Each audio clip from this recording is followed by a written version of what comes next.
আপনি পানি খেলে সেটা কোথায় যায় কখনো ভেবেছেন? পানি প্রথমে মুখ দিয়ে প্রবেশ করে খাদ্যনালীতে গিয়ে সোজা পেটে পৌঁছায়। পেট থেকে এটি দ্রুত ছোট অন্ত্রে চলে যায়। সেখানে পানি রক্তে শোষিত হতে শুরু করে।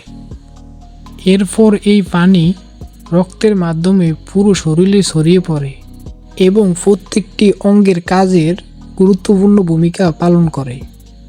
আপনি জানেন কি, আমাদের শরীরের অংশ প্রায় 60% পানি দিয়ে তৈরি, মস্তিষ্কতে প্রায় 75% পানি দিয়ে তৈরি, হৃৎপিণ্ডে প্রায় 73% পানি দিয়ে তৈরি, ফুসফুসে প্রায় 80% পানি দিয়ে তৈরি, পেশিতে প্রায় 75% পানি দিয়ে তৈরি এবং ত্বকে 64% পানি থাকে।